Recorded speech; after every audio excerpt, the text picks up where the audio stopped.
Hello, everyone, and welcome back to the channel NPA Discovery, the place where we look beyond famous songs, enormous album sales, outrageous stage performances, and celebrity mythology to discover the complicated human beings behind them. Today, we are telling the extraordinary story of Meat Loaf. He was one of the most recognizable voices in rock history. He did not look like the conventional rock star the industry usually tried to manufacture. He did not sing restrained songs designed to disappear politely into the radio, and he certainly did not perform as though music were merely entertainment. When Meat Loaf stepped onto a stage, everything became enormous. The emotions were enormous. The gestures were enormous. The arrangements were enormous. Love became desperation. Heartbreak became opera. Teenage desire became mythology. And a 4-minute pop song somehow seemed too small to contain him. His most famous collaboration with songwriter Jim Steinman produced Bat Out of Hell, an album so theatrical and unconventional that record companies repeatedly struggled to understand what they were hearing. Then the album became one of the biggest-selling records in history. That sounds like a simple triumph. It was not. Behind the success was a man carrying wounds from childhood, humiliation over his body, an alcoholic and violent father, grief over the death of his mother, years of professional rejection, drug and alcohol problems, financial catastrophe, lawsuits, vocal collapse, physical injuries, public ridicule, and the constant pressure of trying to follow an album so successful that almost anything afterward could look like failure. The title of this documentary suggests that Meat Loaf was a wounded boy who transformed pain into rock and roll thunder. I agree with that idea, but only partly. Trauma can influence art. It can give a performer emotional material. It can make certain lyrics feel painfully personal. But suffering does not automatically create greatness. Millions of people experience terrible childhoods without becoming legendary singers. Meat Loaf became extraordinary because he combined emotional intensity with discipline, theatrical intelligence, an unmistakable voice, the right collaborator, and a willingness to commit to songs so completely that embarrassment seemed impossible. His pain did not make him great by itself. What he did with it mattered. And this distinction is important, because we should never romanticize abuse, addiction, financial exploitation, or physical collapse as though they were necessary ingredients in a masterpiece. Meat Loaf deserved success without having to suffer for it. He deserved royalties without bankruptcy. He deserved ambition without destroying his health. He deserved a childhood in which a father protected him rather than frightened him. The music is powerful. The suffering should not be treated as the admission price. Before we begin, please take a moment to like this video, share it with another rock fan, and subscribe to the channel. Your support gives us the motivation to continue creating deeply researched stories about the artists whose lives were often much more complicated than the records we remember. Now, let us return to Dallas, Texas, in 1947, to the birth of Marvin Lee Aday, a child who would eventually adopt one of the strangest names in rock history and transform it into something impossible to forget. Marvin Lee Aday was born in Dallas in 1947. According to the story he later told, even his earliest days became connected to the nickname that would follow him for life. He said his father thought the newborn looked like a large piece of ground meat because of his reddish appearance and size. A label involving the word meat reportedly appeared near his hospital crib. Whether every detail became embellished through years of retelling is less important than the pattern. From the beginning, Marvin's body became part of the story other people told about him. As he grew older, he gained significant weight. By adolescence, classmates turned his initials into a crueler nickname. Meat Loaf. The name that eventually appeared on millions of albums began as ridicule. This is one of the strangest transformations in popular culture. A bully chooses language designed to reduce someone. The target later takes the same language, places it on an album cover, and turns it into a global brand. That does not mean the bullying stopped hurting. Reclaiming an insult can create power without erasing the original wound. Meat Loaf's size remained part of the way people discussed him throughout his career. Journalists mentioned it. Audiences mentioned it. Critics mentioned it. Comedians mentioned it. Even when reviewing the music, people often behaved as though his body required commentary. This is what happens when a performer falls outside the industry's preferred physical image. Talent must compete against appearance. A thin singer is allowed to be simply a singer. A larger singer is often expected to explain his body. Meat Loaf eventually learned to use physical scale as part of his theatrical power. On stage, he did not try to disappear. He became larger. He moved dramatically. He sweated. He shouted. He collapsed to his knees. He made his body part of the storytelling rather than apologizing for it. That was powerful. But confidence performed on stage does not prove that years of humiliation caused no damage. People often assume that because someone can joke about himself, the wound has healed. Sometimes humor is confidence. Sometimes it is armor. Usually, it contains both. Marvin's father, Orvis Wesley Aday, had served in the Second World War. According to the source, he later struggled severely with alcohol. War trauma was rarely discussed openly in the language available today. Men returned home and were expected to resume ordinary life. Some carried memories they could not explain. Alcohol became self-medication. Families experienced the consequences. Understanding that context can create compassion. It cannot excuse violence. Meat Loaf remembered searching Dallas bars with his mother when his father disappeared. Think about what that teaches a child. A parent is supposed to provide stability. Instead, the child becomes part of the search team. The world feels unpredictable. Home depends on whether the father is sober. The child learns to scan adult moods before speaking. He learns that love and fear can come from the same person. These patterns can shape a nervous system long after childhood ends. For Meat Loaf, theatrical performance may later have offered something home could not. On stage, chaos could be rehearsed. This distinction may help explain why Meat Loaf's performances became so dramatic. The songs sounded uncontrolled. They were actually highly structured. A Jim Steinman composition might contain explosive changes in tempo, dramatic pauses, spoken sections, enormous choruses, and emotional reversals. Yet all of this chaos occurred inside arrangement. The musicians knew when the explosion was coming. The singer knew when to hold back. The climax arrived at the correct moment. For someone raised around unpredictable emotional violence, there may be psychological comfort in controlled intensity. A theatrical song allows you to scream, but on the beat. You can express terror, desire, rage, heartbreak, and desperation without anyone being physically harmed.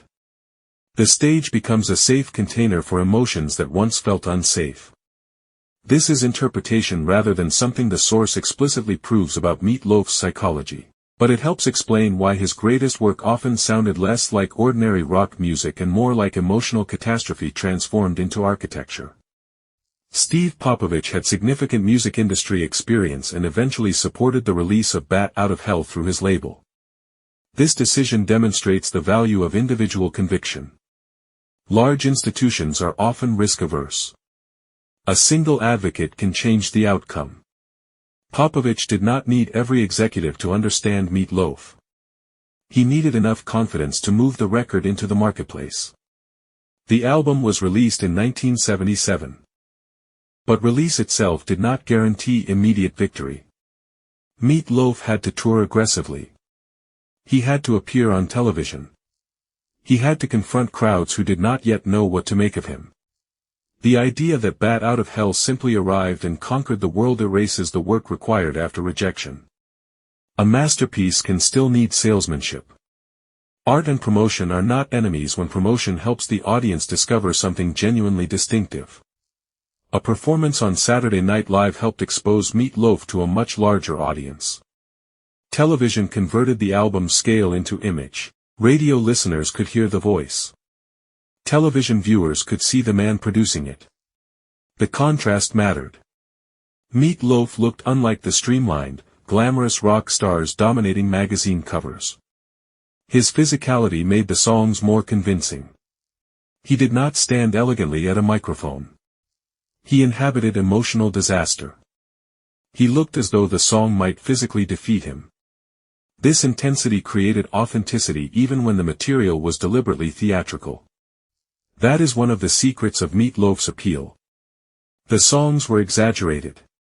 His commitment was not. Audiences can accept almost any level of melodrama when the performer refuses to apologize for believing in it. In 2016, Meat Loaf collapsed during a concert in Edmonton. The cause was described as severe dehydration. Videos circulated widely. Because recorded vocals could still be heard after he fell, some viewers accused him of lip-syncing. Meat Loaf rejected that interpretation. The incident showed how quickly concern becomes suspicion in celebrity culture. A 70-year-old performer collapses.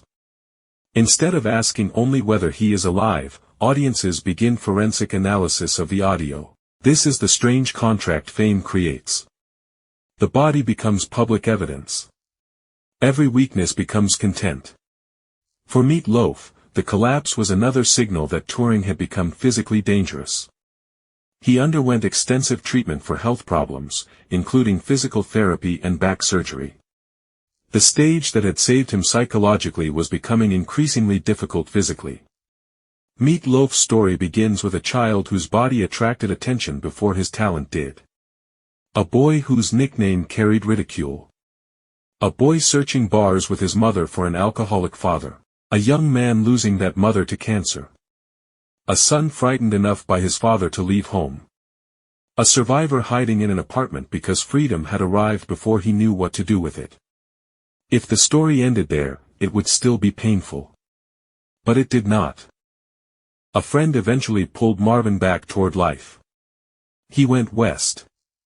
He formed a band. He entered musical theater. He sang in Hair. He recorded for Motown. He performed Shakespeare. He entered the strange universe of the Rocky Horror Show. And then he met the person capable of writing music large enough to contain him. Jim Steinman did not give Meat Loaf his voice. He gave the voice the right landscape. Meat Loaf did not give Steinman imagination. He gave that imagination a physical body capable of making millions of listeners believe it. Together, they created songs that should have failed according to conventional logic. Too long. Too theatrical. Too romantic. Too ridiculous. Too loud. Too sincere. The record industry said no. The audience eventually said yes millions of times. That is the first great lesson. Experts can misunderstand originality. But originality alone is not enough. You need craft strong enough to survive misunderstanding. Meat Loaf had spent years learning how to act a song. He knew how to control breath. How to pace emotion. How to make a lyric feel like dialogue. How to play vulnerability and rage in the same performance. When opportunity finally arrived, he was not merely unusual. He was prepared. Then came the second great lesson. Success does not solve the problems you bring into success. Bat Out of Hell sold millions. Meat Loaf still struggled with substances. He still fought with collaborators. His voice still failed. His body still broke. Money still disappeared into complicated systems. Lawsuits still arrived. A person can receive the dream and remain psychologically unprepared for the reality surrounding it. This is why ambition should be accompanied by emotional education. Learn how to manage money before you earn millions. Learn how to communicate before a partnership becomes valuable. Learn how to rest before exhaustion destroys the instrument. Learn who you are before public approval becomes addictive. Fame is an amplifier. It makes the existing structure louder. The third lesson is about ownership. Meat Loaf's financial crisis should be as famous among young musicians as his record sales. The glamorous part of the industry teaches you to want the contract. The difficult part teaches you to understand it. Every young artist dreams of the person across the table saying yes. That moment creates danger. Desperation says, sign now. Ask later. Someone else is waiting. A mature career says, read everything. Hire your own lawyer. Understand publishing. Understand royalties. Understand advances. Know what happens if the album succeeds beyond anyone's imagination. Because the stranger possibility is not failure. Sometimes success is where the worst contract becomes most expensive. The fourth lesson is about partnership. Meat Loaf and Jim Steinman hurt each other professionally. They also needed each other creatively. Eventually, they found a way back. That reunion produced one of the greatest comebacks in rock history. Imagine if Pride had made reconciliation impossible. There would have been no Bat Out of Hell 2 in the form we know. No giant return. No, I'd do anything for love, dominating the airwaves. Some bridges should stay burned. Abusive relationships should not be restored merely for nostalgia. But some broken creative relationships deserve a careful second conversation. The question is whether both people can return with new boundaries. Forgiveness without structural change simply recreates the old problem. Reconciliation with learning can create a new chapter. The fifth lesson concerns the body. Meat Loaf survived extraordinary physical punishment. He broke bones. Collapsed. Used wheelchairs. Underwent surgery. Returned to stages. Fans interpreted this as heroic toughness. And it was impressive. But there is another kind of courage that receives less applause. Canceling. Resting. Admitting the body has changed. Asking the audience to accept another version of the show. Young performers should understand this clearly. Your body is not disposable equipment owned by the ticket buyer. The audience receives a performance. It does not own your future mobility.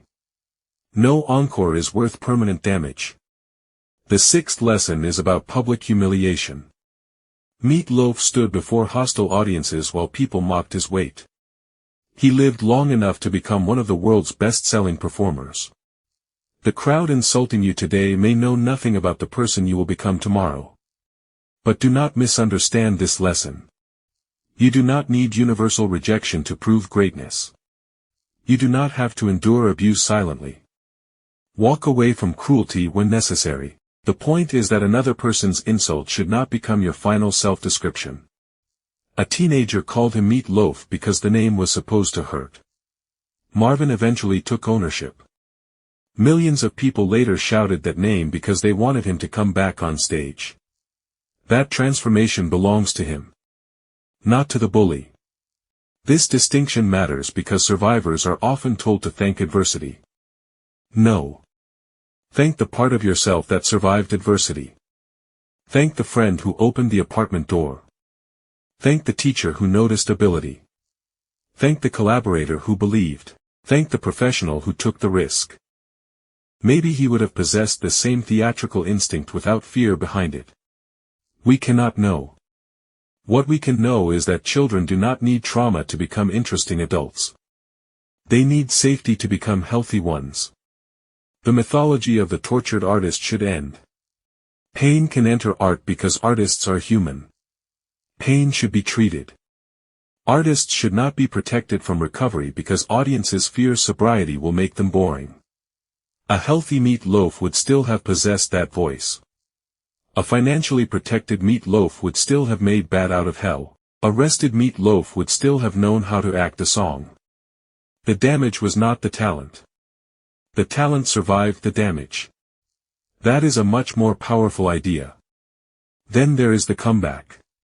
By the early 1980s, someone looking only at the headlines might have said Meat Loaf was finished. The follow-up albums had disappointed. The partnership with Steinman had fractured. The money was gone. The lawsuits were everywhere. Bankruptcy had arrived. The voice associated with one of history's biggest albums appeared connected to the past. Then the story changed. That is why we should be extremely careful when declaring ourselves finished in the middle of our lives. You do not know what the next collaboration contains. You do not know which relationship may be repaired. You do not know which audience will rediscover you. You do not know whether the skill that seems obsolete today will suddenly become valuable again. The comeback may not arrive in the same profession. It may not involve fame. Maybe the comeback is recovering from addiction. Returning to school. Becoming a present parent. Paying off debt. Creating work without needing applause. A second act does not need stadium lights to be real. Meat Loafs happen to have stadium lights. When "I'd Do Anything for Love" became enormous, he achieved something rare. He proved that the first miracle had not been an accident. The old voice still mattered. The theatrical style still had an audience. The industry had changed. He had changed. Steinman had changed. But the emotional connection remained. This is another form of resilience, not becoming completely different in order to survive. Sometimes reinvention means returning to the part of yourself that was authentic before other people convinced you it was unfashionable. Meat Loaf never became subtle because the market requested subtlety. He became more fully Meat Loaf. That is why the comeback worked. There is a lesson here for anyone creating anything. Do not confuse trend with identity. Learn from the market. Improve technique. Listen to criticism. But understand what cannot be removed without making the work no longer yours. For Meat Loaf, theatrical excess was not decoration. It was the center. Take it away and you had a powerful singer without the universe that made the voice unforgettable. We should also remember his acting. Fight Club gave him a role very different from the gigantic rock persona. Bob was vulnerable. Tender. Lonely. A man looking for human connection. Meat Loaf showed that power does not always require shouting. Perhaps this is one of the quietest reminders inside his career. The loudest performer in the room may still possess extraordinary softness. People contain contradictions. The child mocked for size becomes physically commanding. The singer associated with meat becomes vegetarian. The performer who sings like the world is ending can be funny enough to propose marriage with a fish. The bankrupt superstar can return to number one. The rock star can become a memorable character actor. A human life resists simple branding even when the person has one of the strongest brands in entertainment. Then came aging. The injuries accumulated. The body became less cooperative. Health problems moved increasingly into public view. Meat Loaf continued performing because performance had been part of survival since youth. But none of us can outrun biology permanently. This is where audiences also have responsibility. We should allow our heroes to age. We should not demand the 25-year-old voice from a 70-year-old throat. We should not treat a wheelchair as humiliation. We should not ridicule an artist for changing keys. We should not force performers to choose between disappointing us and physically destroying themselves. A fan who truly loves the artist should want the artist alive more than the perfect encore. Meat Loaf died in January 2022. He was 74. His family reached him. They said goodbye. And then something happened that always happens when a unique artist dies. The person stopped existing physically. The work suddenly seemed even more permanent. A recording made decades earlier plays exactly the same after the singer is gone. The opening piano still begins. The drums still arrive. The voice still sounds as though everything depends on the next line. Young Marvin is preserved inside sound. This is the strange gift of recorded art. Time wins against the body. The recording wins against silence. But legacy should include more than repetition of the hits. Remember the child. Remember the frightened son. Remember the apartment door. Remember the friend who pulled him back into the world. Remember the young performer taking whatever work existed. Remember the record executive saying no. Remember the hostile audience. Remember the broken leg. Remember the voice disappearing. Remember the bankruptcy. Remember the lawsuits. Remember the years when a comeback looked impossible. Then remember the comeback.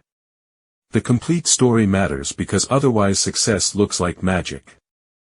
It was not magic. It was endurance meeting opportunity.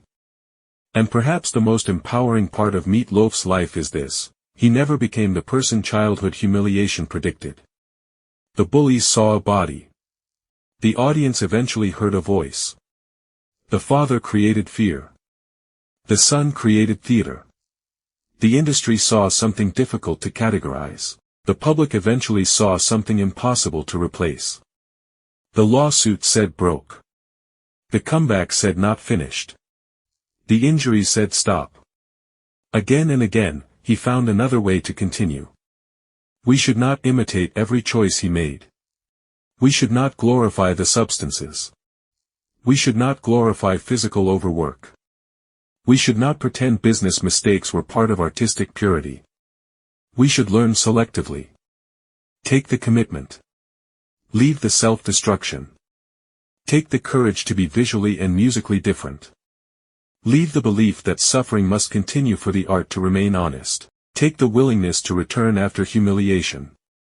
Leave the instinct to measure self-worth entirely through sales. Take the loyalty to a creative vision. Add better contracts. Add treatment. Add rest. Add boundaries. Add financial knowledge. Add a life outside the stage. Because surviving adversity is impressive. Building systems that prevent the next adversity is wiser. That is where inspiration should lead. Not toward worship of pain. Toward prevention. Meat Loaf's voice made ordinary emotion enormous. His life can make ordinary lessons impossible to ignore. A nickname does not own you. A failed album does not own you. Bankruptcy does not own you.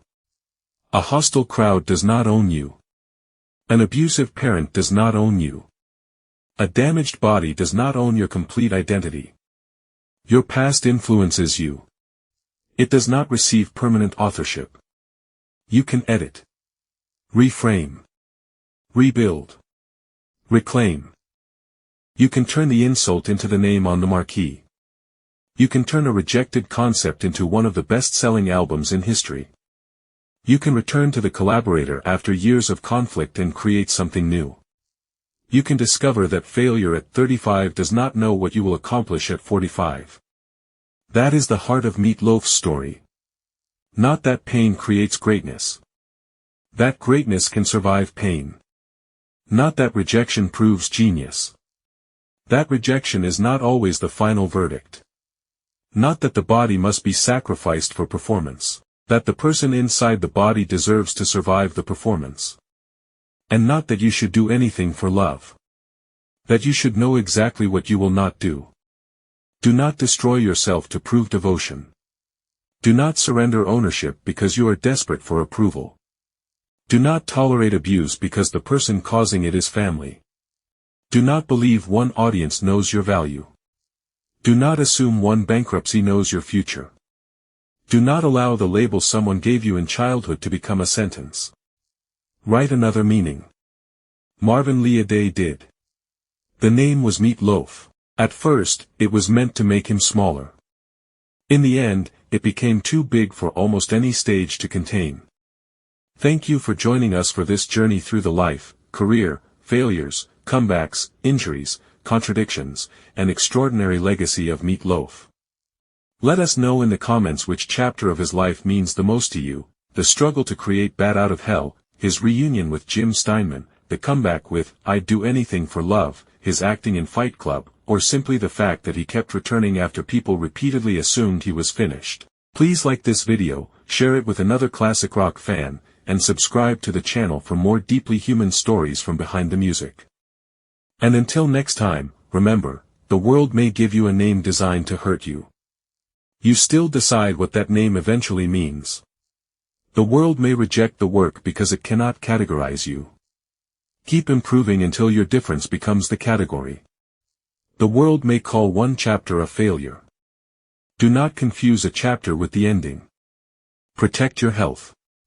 Protect your rights. Protect your creative partnerships. Protect the people who love you. And when life tells you that the best part is already behind you, remember the bankrupt singer who returned years later with another impossible song and made the world listen again. Your loudest moment may still be ahead. Your comeback may still be unwritten. And the pain you survived does not deserve the final word. You do.